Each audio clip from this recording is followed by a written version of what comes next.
In 1945, the Allied victors of World War II, the U.S., Soviet Union, and Britain, divided Germany into 4 zones, and Berlin, the capital, into 4 sections.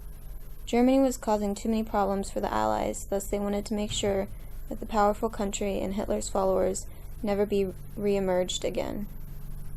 In the late 40s, due to its section geography and World War II destruction, Germany became a part of the communist-capitalist conflict. Germany was divided down the center. The West, the Federal Republic of Germany, and the East, the German Democratic Republic. The West was then to become a prosperous democracy, while the East, a struggling social experiment and allied to the Communist Warsaw Pact. The so-called Iron Curtain now ran down the middle of Germany with a symbolic border between the 2 Cold War-ridden states. Until 1961, however, Berlin remained under joint occupation and kept a special status, still more or less one city in which fairly free movement was possible. It represented an escape through which East Germans could head to the now booming West in pursuit of political freedom and a higher standard of living than their Stalinist masters were prepared to allow them. Between 1945 and 1961, some 2.5 million had fled in this way. Ominously for the communist regime, most immigrants were young and well qualified. The country was losing the cream of its educated professionals and skilled workers at a rate that risked making the communist state unviable. During the summer of 1961, this exodus reached critical levels. On that fateful August weekend, the communists decided to seal off east from West Berlin to close the escape hatch. Sunday, August 13th, 1961, became known as Barbed Wire Sunday. Within a few weeks, the improvised wire obstacle across the city started to morph into a formidable cement one that would soon become known as the Berlin Wall, a heavily fortified, guarded, and booby-trapped barrier almost 100 miles long, dividing the city and enclosing West Berlin. The building of the Berlin Wall in August 1961 divided families and neighborhoods in what had been the capital of Germany. The wall represents a uniquely violent and ultimately futile episode. In most history books, we are taught some basic facts about the Berlin Wall and its role in the Cold War. What goes unheard is the social protest and rhetorical analysis of the wall. The Berlin Wall in 1961 became a tangible object, but before that, and even continuing after the solid wall was built, the Berlin Wall serves as a symbol and metaphor for the division communism and capitalism were creating in Germany. The wall represents many ideologies. These ideologies built up the wall that sectioned off East Berlin from West. Let's begin with images that the Berlin Wall and protests produced. Eastern suppression. The communist East was less developed, poor, and a totalitarian state. Confinement. The East could no longer flee to the West for a better life.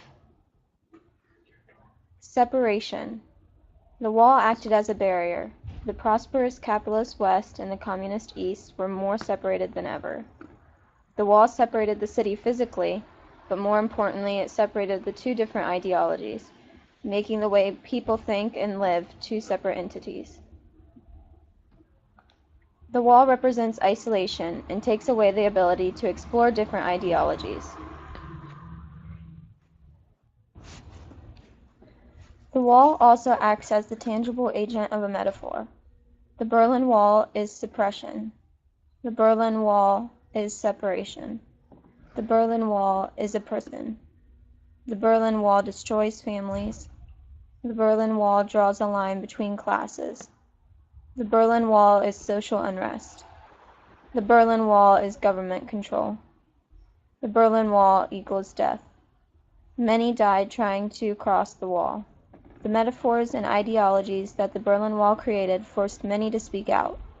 Protests were happening daily at the wall, including graffiti, signs saying love and peace for East and West, deaths, and successful escapes.